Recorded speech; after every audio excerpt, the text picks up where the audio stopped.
magandang kahapon sa inyong lahat. At magandang kamalayan sa inyong lahat. Ito po ang programang Kamalayan. Ako po si Tato Malay. Pagsama ko yung magandang kamalayan ka. Okay. So, tayo po ay naririto naman sa ating programa hanggang alas 5 po ng hapon. Kaya dyan lang kayo at marami tayong pag-uusapan sa araw na ito. Narito naman ang ating kasama na si Albert. Magandang hapon po sa inyo lahat. Welcome to Kamalayan. Magandang hapon. Welcome. Buenas tardes. Bienvenidos. And tenemos un pasabog. Ano ba pasabog sa Espanyol? Hindi ko alam. Todos los... pasabog eh. Ano ba? Parang Tagalog yan. Explosion. Hindi, merong word dyan eh. They're probably closer to explosion. Ano yun? Sabog. Anyway, research mo yan. It's not a Spanish word that I use kasi. Okay, so welcome. It's going to be another exciting afternoon here at Kamalayan. So welcome. Si Albert Padlan po inyong likod. Napapansin ninyo, dalawang boses na lalaki. Wala yung aming babaeng kasama rito na si Joyce Mongolon. Correct. Nagpapasexy at nagsusumba raw ngayong hapon na ito. Ewan ko bakit pinili pa niya itong oras na ito, mag-zumba siya. Siguro may ka-date siya ron. Baka nayaya today. I think she has to talk to them about guesting here with us, di ba? Kasi gusto yata niyang i-feature dito yung grupong yon. Sabi ko nga ano ba yung grupong yon? Sabi niya puro seniors daw niya. Bakit kasali ka na dyan? Ewan ko bakit. Tanungin natin siya bukas. Para siya yung pinakabata. Something like that. Batang senior. Ano ba yan? Alright. Go. So, well, ito nga, kahapon na umpisahan natin, pag-usapan natin yung, na hindi natin sinasadya na i-bring up natin. At maganda itong pag-usapan nga natin kahapon yung tungkol sa educational system natin. No? At maraming lumabas na mga, sabi nga ni Albert, pasabog. Sabi ko nga kung ako magiging Secretary of Education lahat ng nangyayari ngayon sa eskwelahan obsolete na yan. Papalitan ko lahat yan ng bagong K-12. Kamalayan to 12. Yan. K-12. Yun ang aking version. At baka hindi nga baka K-6 lang Di ba? Sabi ko, kung may X pero actually hindi Actually, ang tama walang high school? Ang tama doon is K-L. To life? Learning to life. K-L-R. Learning, K-2, Kamalayan, learning forever, for life. Yan. Learning for life.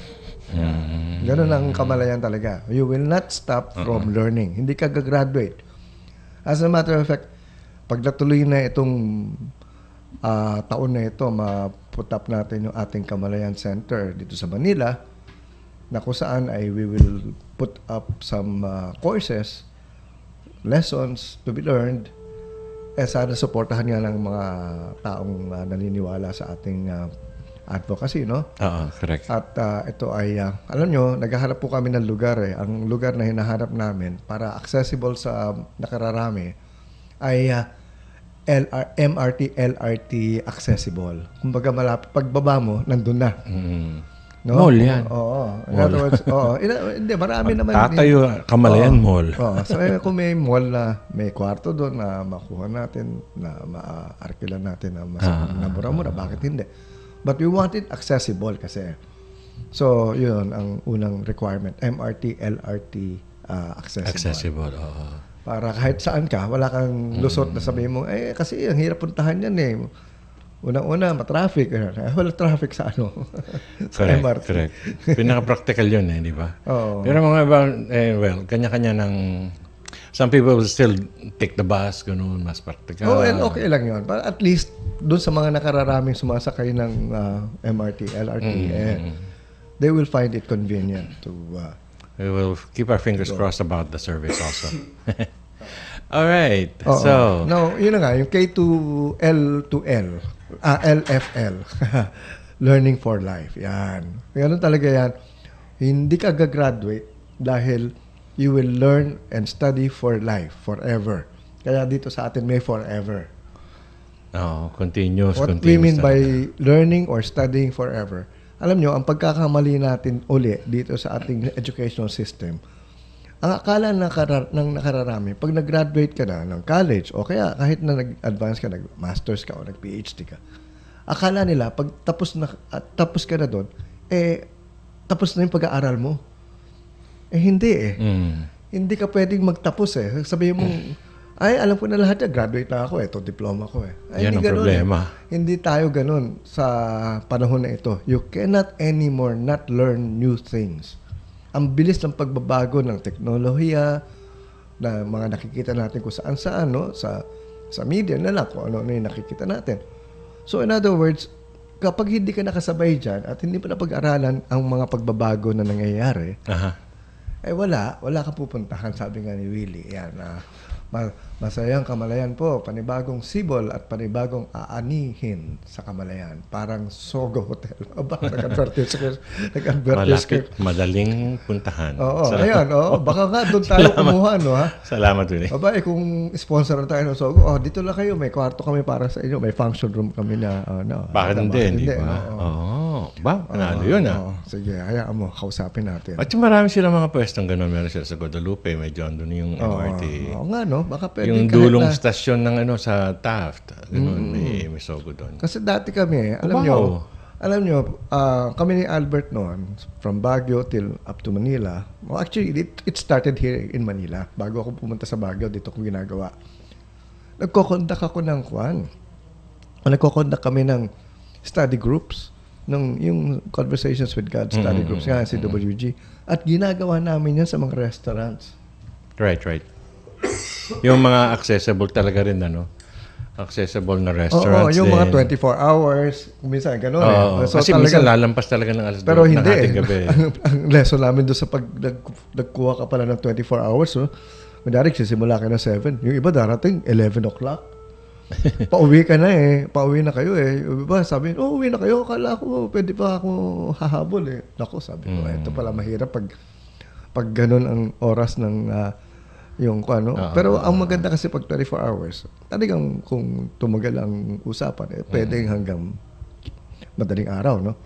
Which is what we're doing then, no? Up to now. Dati, yung sa Third Eye, na from 7 to 9 lang kayo schedule. Pag nabitin yung mga nag-attend, kino-continue namin sa susunod na sa katabing restaurant. Doon na, magdamagan yun hanggang alas 2 lang. Nga, inaabot nga ng alas 2 ng umaga. Yan. Kasi hindi na, there's so much to talk about. Mas maraming, iniintindi yung maraming pinag-uusapan tungkol sa pagbago nga ng pagbabago ng Kamalayan. Paano maganda buhay mo? Paano mo... Kasi ito naman pinag-uusapan natin dito. Isa lang naman ang bottom line. Ang bottom line lang naman talaga rito is paano ba gaganda ang buhay ko? May enjoy. Paano ko may enjoy ang buhay ko? Yun. Ano bang gusto mo? Yan ang tanong ko una-una. Ano bang hilig mo? Yan. So from there, we can start already talking about what we can do for you. Right. Kasi hindi naman namin pwede na sabihin, eto dapat gawin mo. Ayaw mo naman yon. Hindi mo type. Wala rin mangyayari. Hindi ka naman lumang style na nga yun Di ba? Yun ang ginagawa na sa mga eskwelahan. Ito lang ang bibigay namin sa inyo. Tanggapin nyo yan sa ayaw nyo at sa gusto nyo. Sa amin hindi. Yung isang hindi ko maintindihan dati nga tapos na sa high school may history, may ganto, may English, may chemistry. Pag abot mo sa college, may English, may chemistry. Hindi, okay lang yun. Okay lang yung mga subjects na meron tayo ngayon. Ang problema, hindi tinuturong tama ang mga subjects ng karamihan na meron tayo. What I mean by hindi tinuturong tama? Sasabihin, basahin lang ninyo itong page na ganito, ganyan. Tapos, magbibigay na lang test. Memorize na lang ninyo yung mga sagot kung ano kailangan yung malaman. Ano ang nangyari? Tinuruan ba kayong mag-iisip? Hindi hindi nyo nga ma-question yung teacher Naku, sabihin mo, sir, parang mali yata itong tinuturo nyo Bawal yon kung talagang gagawin mo. Pero dapat ganun nga. Dapat pwede mong questionin ang teacher kung mas may alam ka na ng bagong information about the subject. Kasi kung yung tinuturo ng teacher, pasay na or obsolete na dapat pwede mong questionin yun. Pero nung panahon natin, medyo mahirap-hirap yung gano'n, yung alamin mo, tapos kaya-questionin mo yung professor. Although, kung mahilig ka talagang mag-research, kasi dati talagang kakalkalin mo talaga yung library. Pero ngayon, dahil nga sa internet, all the information is there in front of you. Ang dami mo na kagad na informasyon. Oo nga. So, ngayon, pwedeng tanungin, ito yung nabasa ko, sir. Oo. Ito yung lumabas according to ganun. Katulad na lang nung nangyari sa akin. Kaya nga sabi ko, ayokong pag-aralan na itong mga courses na binibigay nyo Kasi sa akin, obsolete na itong mga basic psychology, philosophy, kung sakali. Sabihin, yung mga kasi iba na yung pwede kong matutunan in terms of what I know that I am now able to research on. Right.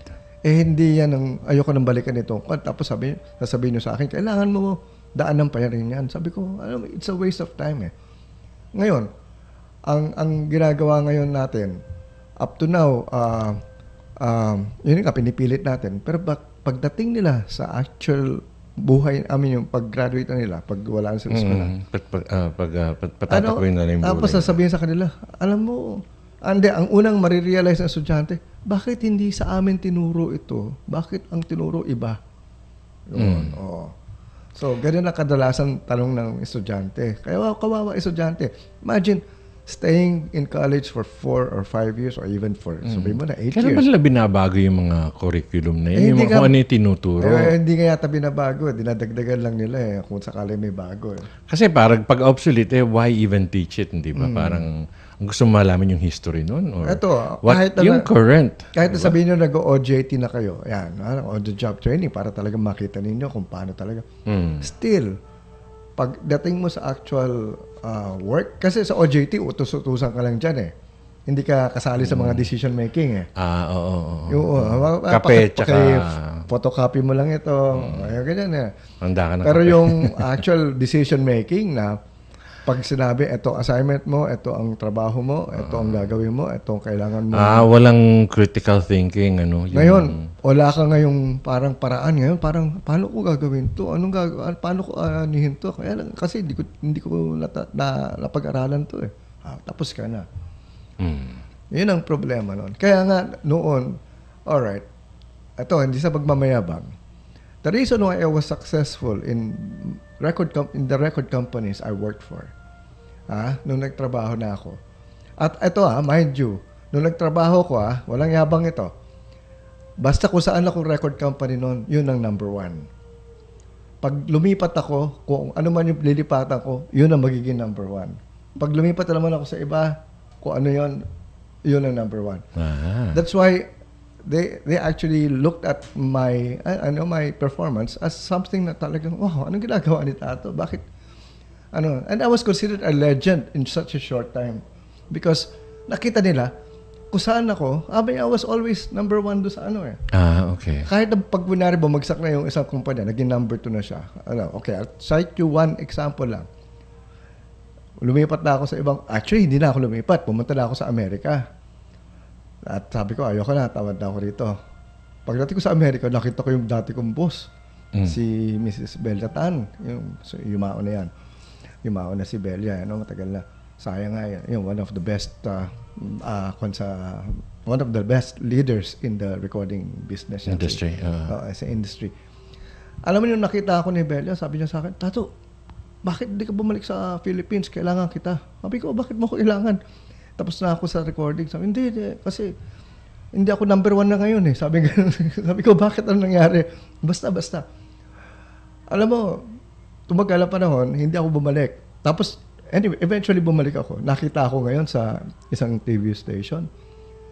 Nakita ko ni Belia. Sabi, bakit hindi ka pupunta sa office ko? Di ba sabi ko sa'yo, pag bumalik ka rin sa Pilipinas, you work for me again? Sabi ko, ayoko na Hindi, sige na. Sige. So, okay. Nag-work ako. Hindi na siya number 1 Alright. 6 months time, nag-number 1 uli siya nung bumalik ako doon. Nung nag-number 1 na siya uli, sabi ko sa kanya, okay, I have to go already, I will resign. Kasi number 1 ka na eh. So, doon ko napatunayan, kaya ko magpa-number 1 ng isang kumpanya. So, in other words, yun ay dahil sa what? Sa ano?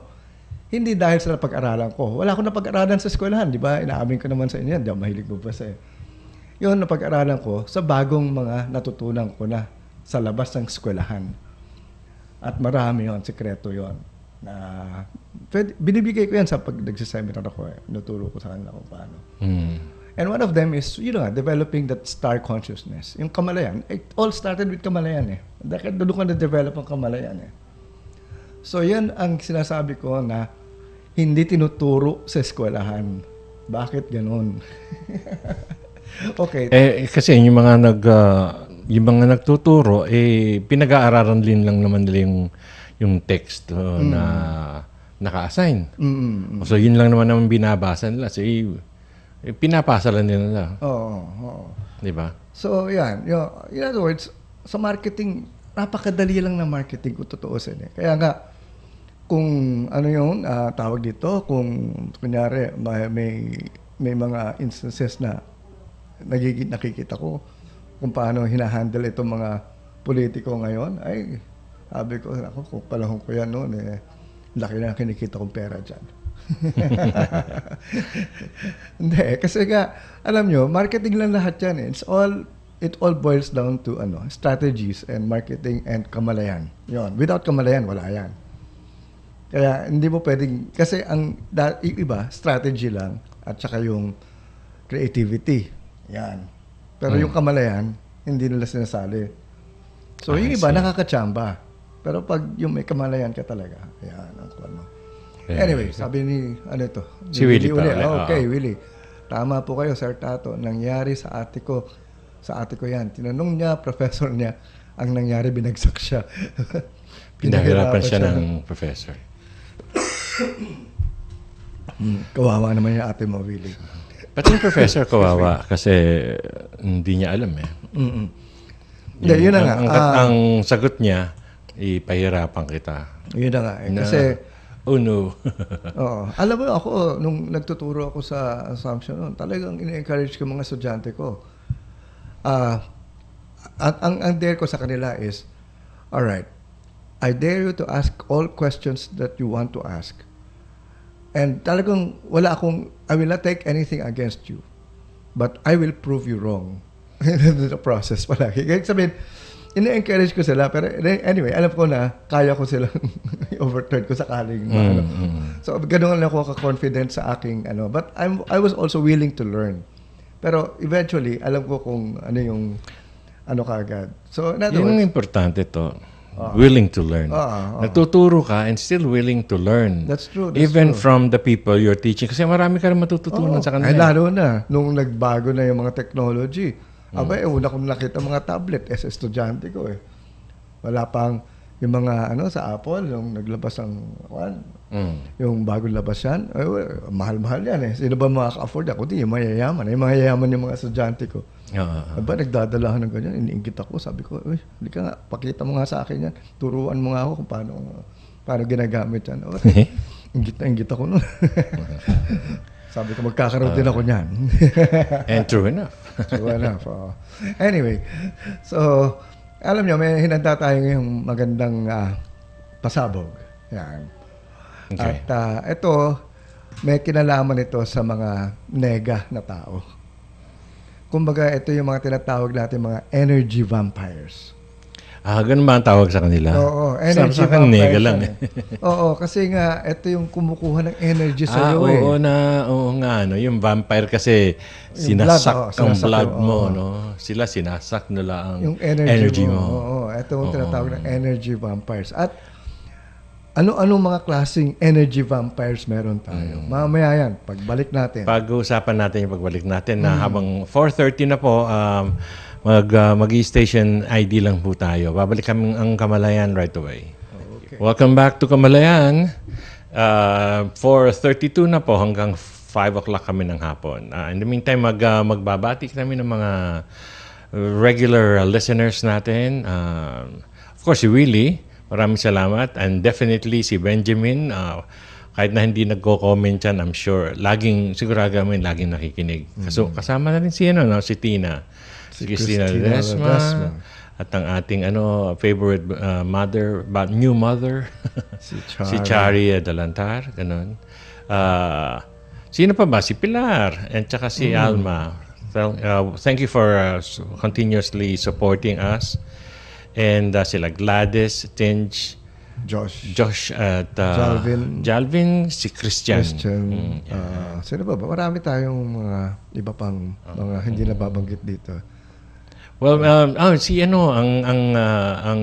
na-discover ko, di ba, lately, si Remo. Si Remo. Oo, sabi nga ni Remo, maganda daw ang pinag-uusapan natin. Nanonood dyan from Australia. All the way from, ewan ko kung nakabalik na siya sa Perth, pero yung last time, nasa Gold Coast siya. Puro sila mga... Mag-Brisbane din siya. Napunta lang ako ng Brisbane. Ako hindi, wala. Sa Sydney lang napuntahan ko. Trabaho pa. Pero okay na rin yung steak. Ako, good time. Nanood ako ng Michael Jackson. Hindi ako masyadong tsaka Celine Dion. Nanood din kami ng play. Kasama ko nanay ko tsaka ate ko. Anong play yan? I don't remember. It was a musical. Yung na medyo kilala. Medyo maganda. So anyway, we'd like to thank everyone for listening and following us, pagsubaybay nyo. Si Pablo and si Pablo Lo at saka si Los Biminda. Si Pablo, hi.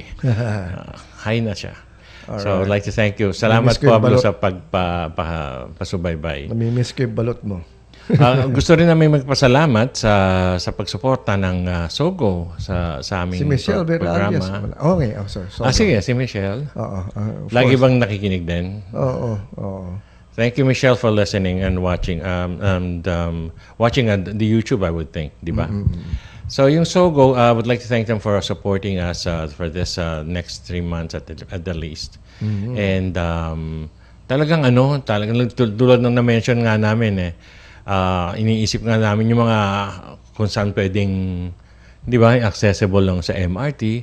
Sila, ganun di ba? Accessible all the way, isang buong linya yan hanggang, meron din ng Sogo hanggang sa hanggang sa may bandang tawat ng Trinoma yata, meron sila doon So, very, very practical at saka very reasonable. And ako nakapag-try na ako ng Sogo. Malinis, hotel. Yung talagang 5-star ang dating, pero hindi 5-star ang presyo. Wow, yun ang masarap. So we'd like to thank you very much for supporting us, and we'll make sure that we support you as well. Thank you. Okay. Alright. So, tuloy tayo sa mga dadako na tayo sa ating humihigop ng kalakasan natin. Enerhiya natin. Ng ating enerhiya. Ito yung tinatawagan natin energy vampires. In other words, ang original connotation natin nitong energy vampires, yung mga negative people na palagi natin nakakasama o nakikita or nami-meet, no? So, alam mo, nakakatuwa ito na discover ko. Ang dami pala nilang klase. Akala ko basta nega lang na one. Kasi, talaga? Marami ba? Oo. Parang isa lang Ayun nga Actually, I had a real experience of really working with someone who was this kind of a person, no? Yung talagang napaka-negative niya. Bali ba, assistant ko pa siya. Okay. Kumbaga, hindi, no? Ganito yan. Pinakiusap sa akin kung pwede na tanggapin ang kumpanya namin. Actually, brother-in-law niya yun nung isang top producer, isang television producer na sabi niya, baka naman pwede niyong bigyan ng trabaho sa inyo. Kahit na driver, gano'n, no?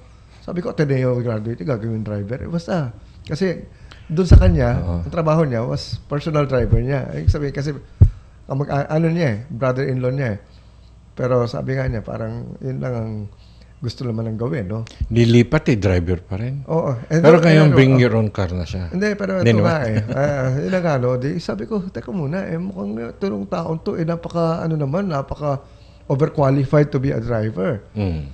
So, ang ginawa, tinanggap ka muna siya as driver sa Tapos, nakiusap na nga, baka naman pwede mo i-promote.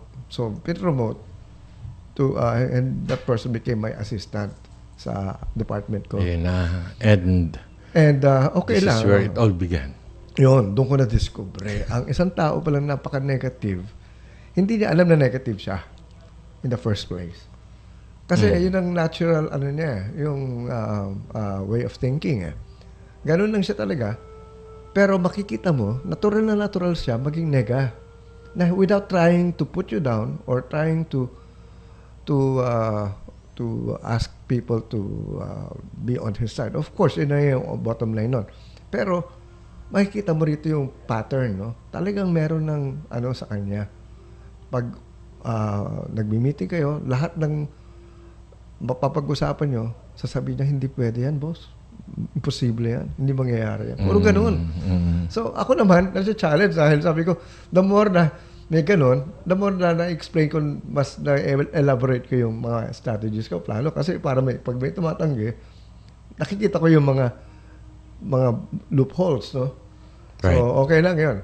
Pero, alam nyo, at the end, nakakapagod. Kasi, wala kayong pag-aagrihan, eh. Talagang, yun na nga, sinasabi nga, that's why, sabi nga natin, mauubos ang pasensya mo, mauubos ang lakas mo. Yun na nga, the term now is energy vampire. Yun ang dating. Kumbaga, nasak sa'yo lahat ang energy mo na. Habang kinekwento mo yan, Dato, naiisip ko talaga yung mga, marami talagang, marami, naiisip ko, marami talagang klaseng tao na negative in a lot of aspects. So, kasi initially, ang naisip ko lang nung sinabi ko parang isa lang naisip ko. Yung, alam nyo yung namumblema, tapos binibigyan mo na solusyon. Oo, yun, palagi. Ganun nga. Ganun na yun. Pero lahat ng solusyon mo, puro hindi pwede. Oo, hindi pwede lahat. May naisip na naman negative. Sabi ko, alam mo, kaya ko rin yan. Kaya ko rin yung ginagawa mo. Pero parang, ikaw ba namumblema o ako? Kasi biglang ako namumblema para sa'yo eh. Okay. Ako lang naghahanap ng solusyon. Okay. Sige, umpisa natin ito. Sige. Anong klase? Okay, one type of energy vampire is someone who, yung isnabero. Yung ini-isnab ka. Yung parang hindi ka pinapansin. Negative ba yun? Oo, negative yun eh. Kasi parang ano ba, taon to, parang napakayabang. Kasi pag ikaw, naapektuhan ng pag-i-snub, yun na ka, magre-react ka na eh. So, nakukuha na yung energy mo eh. Di ba? May mga taong gano'n na, kunyari, sila eh, parang nagmamalaki ini-snub ka, hindi ka pinapansin nga. Dahil, for whatever reason. Pero hindi lang ikaw? Hindi lang ikaw, lahat. Kumbaga parang wala silang pakialam, basta parang hindi na lang siya magkulong. Yun na nga. So in other words, may mga ganong klaseng tao, yung mga snabero na parang antisocial pa. Antisocial na parang lahat may nakikita siyang mali o hindi maganda.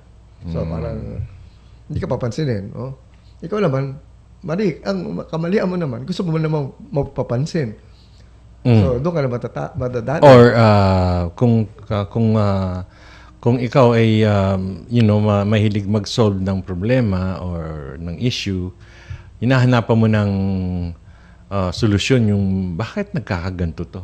Oo. Pero itong klase tao to, mahirap ito kung kasama mo to sa opisina. Di ba? I mean, hindi ka pinapansin eh. Hindi ka sinasali sa mga... Hina naman ng HR na Oo. In other words, kasi may mga ganyan eh. Sabihin nila, galing ako ng ganitong classic school tapos bakit ako makikisali dyan sa mga... Yes namin. Anyway, so that's one. So in other words, withhold yung attention na dapat ibinibigay sa ibang tao. Okay. Pangalawa is yung isang... similar to this, pero may kayabangan na siya or feeling superior. Yung may pagka-superior siya in so many ways. Siya ang pinakamagaling. Siya ang tama palagi. Yan. Actually, in a way, nakakatulong din sa kanya yun, If you believe in yourself. Oo. Pero, hindi naman yung... Pero maling belief yun. Kasi parang hindi mo pwede sabihin na lahat na lang ng tao under you. No? Ikaw lang ang magaling. Huwag naman ganun. Oo, may ganyan eh. Mahirap bakit ba? Pwede mo naman sabihin magaling ka, pero magaling din silang lahat. So, yan. Pero yun yung attitude na ganun. Ako lang ang magaling. Wala kayong kwenta, lahat kayo. So, sa isang organization... Hindi tatagal sa mundo yan. Hindi, sa isang organization, kunyari sa mga, di ba sa simbahan, dami-dami yung mga organizations yan. May mga ganyang klaseng tao na feeling sila So, lahat na lang ng mga desisyon. Hindi, kailangan ganito yan. Yung gusto niya, desisyon niya ang aprubahan. Yung isa lang, kawawa naman. Yung isa lang naintindihan niya. Yun lang yun. Yun. So, that's another... Siya si kung konti na lang kung sa simbahan niya, siya si Jesus Christ. Ganun na. Yun pa. Akong tama. Jesus Christ ako. Okay. So, yan. Isang na yan. So, dalawa na tayo. Yung pangatlong energy vampire is yung palagi siyang inaano ka na sinisisi na ikaw ito yung ginawa mo sa akin. Alam mo, kahapon, naglalakad ako dyan Ano ginawa mo? Hinarang mo yung tungkol. Nahirapan tuloy ako dumaan. Yung mga ganyan ba na napakasimpleng bagay. Biglang, ikaw may kasalanan ka na naman. Yung parang, ito na, ano naman ginawa ko sa'yo? Naglalakad lang kayo, pinipersonal lahat ng nangyayari. Lahat pinipersonal. Wawa talaga. Energy vampire, yan. Talaga sasabihin mo, ano naman ginawa ko sa'yo? Di ba? May ganyan tao. Di lahat ng tao inaaway niyan. Awayin niya lahat. For absolutely no reason. Or kung yung reason niya, feeling niya, reason niya justified yun. Kasi nga parang sa kanya na-offend siya. Bakit parang yung mga lumang Pinoy tuloy. Parang mga lumang Pinoy yun sa makatingin na papatayin kita. Napatingin lang Actually, hindi siya yung nakatingin doon sa likod mo. Ganun, pinipersonal lahat. Oh my gosh. Anyway. May similar naman na isang tao rin na gano'n, pero ang nakikita lang talaga sa'yo, puro yung kamalian mo. Yung negative talaga sa'yo, ang nakikita lang niya. Hindi niya nakikita yung tama o yung maganda. Parang ano yan? Parang mga nakagisna natin yan sa mga magulang.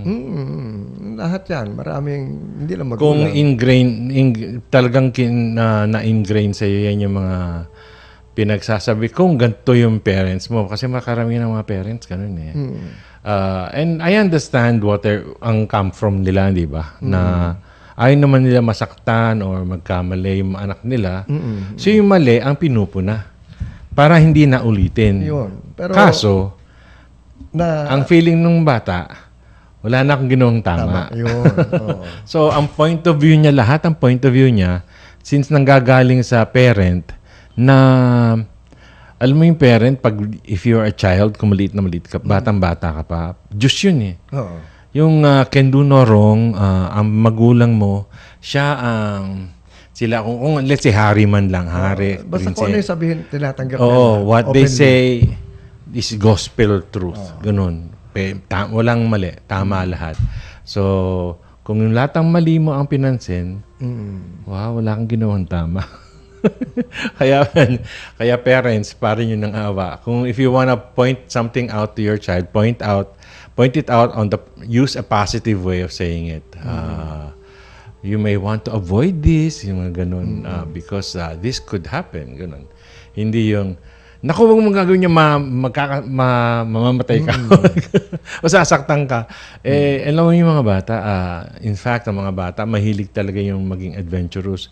Yung baging-baging, di ba, naglalakad sa likod ng sopa. Yung ganoon na walang maayos ang balance, walang takot. Pero pag sinabi ang magulang ang nagsisigaw. Ang maglilimit talaga sa isang bata ay kanyang magulang din mismo. Sabihin ng magulang, baka mahulog ka. Alam mo, napasok tuloy sa kamalayan ng bata yun. Wala naman sa kanya yun. So, in other words, hindi siya mahuhulog kung nagkataon. Pero pag nakikita ko ngayon sa TV, yung mga nag-exhibit, nag-showcase sa mga talents nila, yung kung saan, yung mga talaga pinapakita nila yung mga daring, yung mga acts nila. Sabi ko nga, paano kaya nila pinag-aralan to? Wala kaya nagsabi sa kanila na, hindi pwede yan. Palagay ko walang nagsabi. Kasi, yung mga judge mismo nagsasabi, medyo nakakatakot yan baka di ba kayo di ba delikado yun, baka masaktan kayo. Pero siyempre it entails practice, no? So habang nagpa-practice sila, siyempre nakikita nila the danger of what they're doing and what they're doing. Actually, you see both. You will see both. You will see that you're capable.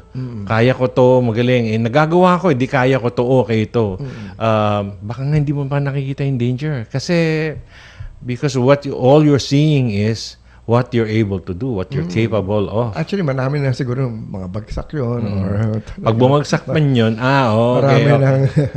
Baka wala pang pakialam yun ayun na nga. So in other words, maraming nagagawa ang mga taong hindi na pagbawalan. Kasi gusto na pagbawalan. Oo nga. Kasi walang limitasyon walang limitasyon Kaya ko to. Gagawin ko to. Kahit sabihin na pumalpak siya sa una, hindi, perfecting ko to. Di ba yung story nung bata na naglalaro-laro ng spaceship, gano'n. Ganun niya. Sabi niya, tinanong sa kanya ng nanay niya, what are you doing? I'm going to fly to the moon. Luma na yun kwento, sabi niya. Pero ang sinagot sa kanya ng nanay niya, if anyone can go to the moon, it'll be you, Neil. So yung bata yung si Neil Armstrong. Si Neil Armstrong. Talagang pinatunayan niya. Dahil sa positive affirmation na yun. Sabi talaga nung nanay. Nakapunta talaga siya You'll be the first sa moon. man to imagine that. Dapat ganun. Dapat ganun ang affirmation natin sa mga anak, no? If anyone can, you can. You if anyone will, you will. Okay, another energy vampire na masasabi natin napaka-common pa rin ito ay yung parang yung may sinasabi ka palagi na ina-accuse ka pero hindi mo naman sinabi. Yung parang sinasabi na nung palagi ko si Albert ang kumuha noon ang nawawalang yung nawawalang ano tawag dyan? Whatever. So in other words, cellphone. Madali siya magbintang. Kung cellphone yun, ako ngayon. Madaling magbintang, madaling mag-accuse. In other words, yan yung mga taong may ganyan din, energy vampire. Kasi imagine, anuhin ka kagad, suspect ka kagad Kapag parang lahat. Walang pinagbasihan. Walang pinagbasihan, pero sasabihin parang gano'n, no? So parang ikaw, hindi ka talaga ang gumawa, ano ka? May na-experience ako na gano'n na siniraan yung tao nung another person within the company. At sinabi, naku, nagda-drugs yan. Kasi payat Kasi payat. So, nagda-drugs yan kilalang-kilala ko to. Hindi nga umiinom. Drugs pa. Ganun talagang, hindi nagda-drugs. Hindi talaga, otherwise, hindi ako makisabay sa kanya. Hindi ko kakaibigan yun. Kasi, ayoko nang nagda-drugs ng konti.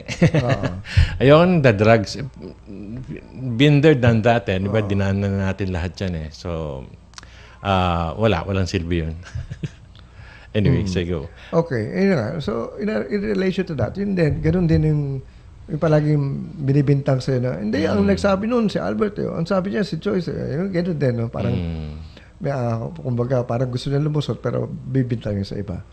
Ngayon, ang opposite naman noon, yung, kunwari ako, ang nagsabi, tapos i-deny ko later on. Ay, hindi ko sinabi yun, pero actually sinabi ko. So may mga ganun Di pag kumalat yan, tapos ikaw na yung nagiging suspect ng lahat.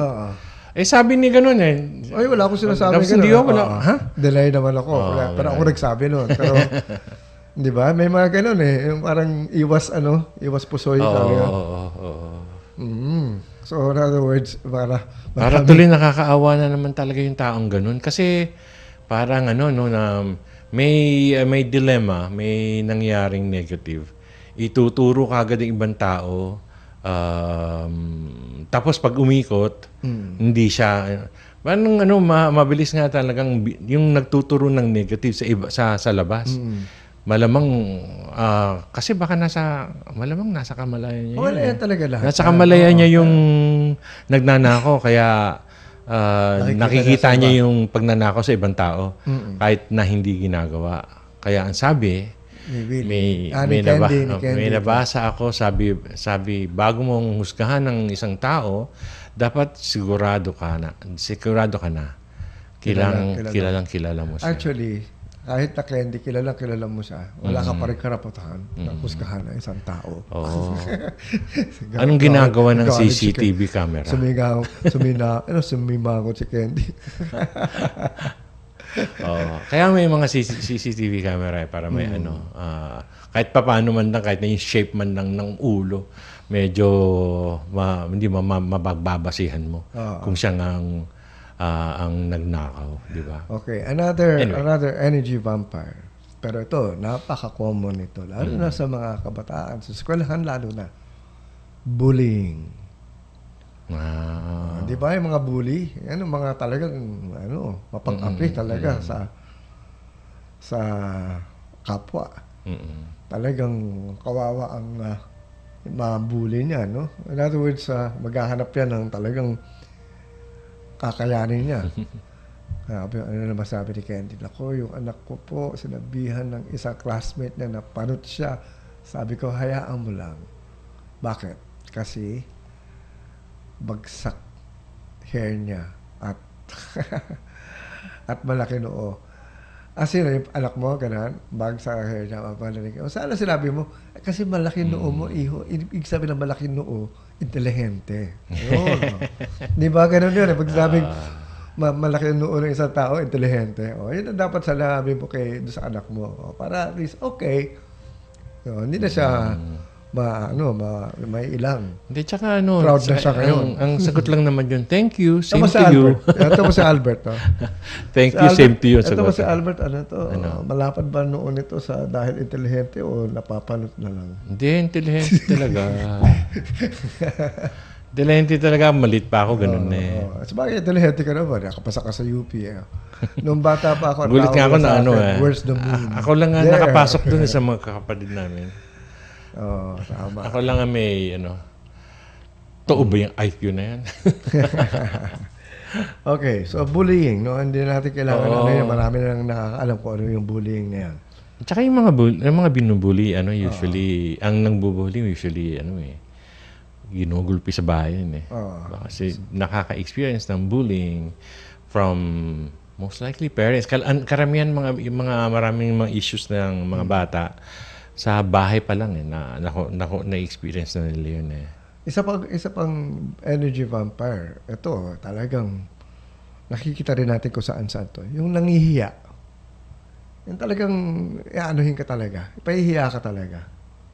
Di ba? May mga taong ganyan na talagang alam mo na sikreto. Kung minsan, yung gano'n na talagang isisiwalat. Kasi di ba tama? Yung sikreto. Don't ask me. Ikakalat niya. Talagang pagkakalat. Oo. Hindi talagang kaya pag merong nadapa, pagtatawanan. In other words, okay, naku, ito. As a rule, depende sa, I think, yung mga may nadapa, gano'n, natatawa rin ako nung bata ako. Pero lately, pag nakikita ko yung may mga videos na funny videos, tapos yung sumesemplang, gano'n, yung masakit na, alam mo, ang nakikita ko, hindi na nakakatawa yung nakikita, nasasaktan ako sa itsura. Hindi, pero actually, oh my gosh, gano'n. Kapag ikaw nag-enjoy sa mga ganong klase programa, ikaw nasusunod. Ma-imbibe mo na yun Karma mo na Ganun, kasi nakikita ko, biglang, yun nga, nakakaawa Yung talagang nakikita mo masakit So, hindi nakakatawa yun para sa akin. Siguro 2 days ago lang nasa MRT ako. Yung security guard, aakyat siya doon sa parang may, may stage. Yung nakataas. Naghihiwalit sa mga baba. Mga women and elderly. Pag-akyat na doon, pag-step na doon, hindi tumama yung paa niya doon sa taas. Nakad siya. Natisod siya. So, muntik na siya matumba. Pero, ako lang ka na doon. Sabi ko, ayoko tumama. instinct yun, matawa ka. Oo. Pero hindi, ayoko kasi alam ko pag Hindi ka natawa pero Hindi, ang lakas-lakas ng sinabi, tatanga-tanga kasi. Hindi naman natawa. Hindi, kasi pag tumawa ako, alam ko na ako susunod eh. Ganyan ako eh. Kapag may nangyayari yung magaganyan at nakatawa ako, nag-react ako, may karma kagad dadating sa akin at na eksakto yun ang ma-experience ko. Kung wala kayong natutunan today tungkol sa mga energy vampires, kahit na yun lang. Pag may nakita kang natisod, ganun, nakakatawa, huwag kang tumawa, susunod ka na kasi. Kasi pag nag-react ka, ikaw na yung... Ayok. Ayok. Sabi ko na nga. Ayok. Pipikit-pikit na lang ako. Baka ako matisod yan. Ganun. Kung may matutunan kayo. Very good. Magandang pointer yan, ha? Wag kang tatawa-tawa, susunod ka na. In the same token, sa positive side, pag may kilala kang nagiging successful, be happy for them kasi susunod ka na. Ganun din yun, on the positive, no? Kapag meron, kunyari, nanalo sa sweepstakes or nanalo, whatever, merong napalalo sa raffle na malaki. Biglang huwag kang mainggit, matuwa ka. At dahil pag natuwa palakpakan mo sila, congratulatin mo. Ang susunod. Yan. Kasi ikaw na susunod. Be happy for them. Pero the moment na nainggit ka, sorry. At kunyari, pag siniraan mo pa, naku, kasi siguro kaya yung mamaya, siguro nag-drug dealer yan. Ganun. Walang mangyayari sa'yo. Yan. Siguro, na kaya nanalo sa raffle yan ng kotse sa grocery kasi biniyaran niya yung... yung pag gano'n reaction mo, wala, sorry na lang. Pagpalagay na nga natin, totoo yung... Kaya nga, kunyari, pero, wag kang ganun. Kunyari, meron na nga tayo nakikita ang mga taong inaakusahan na nagnanakaw. Wala pa rin tayong karapatan na sabihin natin, ay, naku, buti nga sa kanya. Sige, magbabago na ako. Wala pa rin tayong karapatan. Oo nga, no? Kasi pag sinabi buti nga sa kanya, nag-judge ka na nga na. Magnanakaw nga talaga siya. Kung sinasabi nga natin, si Judge tuloy. Si God, hindi tayo hinuhusgahan eh. Kasi, bakit pa? Anong ginagawa ng karma? Di ba? Hindi na niya, tayo pa. Di ba? Marami pa ito. Tutuloy natin ito bukas. Pero basahin na natin muna yung nakalagay doon. Bakit po, kahit wala kang ginagawa, may nambubuli pa rin? Kahit hindi ka nagre-react sa... Kahit umiiwas ka pa. Actually, sige, Albert. Pag lumapit sa iyo yung pagbubuli, ibig sabihin na naiisip mo na yan o nakikita mo na yan. Or nasa kamalayan mo na yan. Nasa kamalayan mo yan. So, pag binubuli ka, tapos umiiwas ka, ang iniisip mo, umiiwas ka sa bullying pa rin. So, nasa kamalayan mo pa rin. Hindi mo mawawala yun. You have to bless them. Huwag ka mag-focus sa bullying. Yung ifo-focus mo, yung nagpapakabait yung tao, yung ganun. Doon ka tumingin, i-bless mo sila.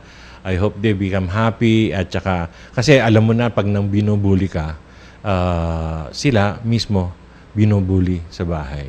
So, bless them and wish them na wala na silang ini-experience ng negative na gano'n. Kasi pinapasa lang nila yung negative na yan eh. Walang mangyayari sa'yo na wala talaga mangyayari sa'yo kung wala talaga sa kamalayan mo yun. So, erasin mo kaagad yun. Kaya nga ako hindi nanonood ng mga violent movies, mga ayokong maka-experience o ma-imbibe ko yung maranasan ko. Yung mga negatives sa buhay, no? So, wala yan sa Kaya I lead a very peaceful life. Kung meron man akong ma-experience sa ganun, ibig sabihin nun, meron akong na-imbibe na o napanood na naman na-enjoy ko pa siguro na ganun. O nag-react ako na hindi maganda. O nag-react ka talagang na-feel mo talaga. Nako, sabi ko, galit ako. Mga walang yan. Nako, yun. Ganun. Na-feel mo talaga, no? May experience mo rin yan. Nako, yan ang mahirap sa kamalayan eh. Akala natin, wala tayong ma-experience sa ganun dahil matino tayo. Pero the moment you react to those kinds of situations, susunod ka na. Lalapit at lalapit. Kaya nga, ang sabi sa atin palagi is, never actually have impure thoughts. what do we mean by impure thoughts? Hindi yung kalaswaan, hindi yung kabastusan. Mm. When you say impure, what is pure? Una-una, yung maganda, yung maayos, yung tama, yung orderly, di ba? Yun ang pure, yung peaceful, yan. Ang impure, yung nahaluan na ng kwan.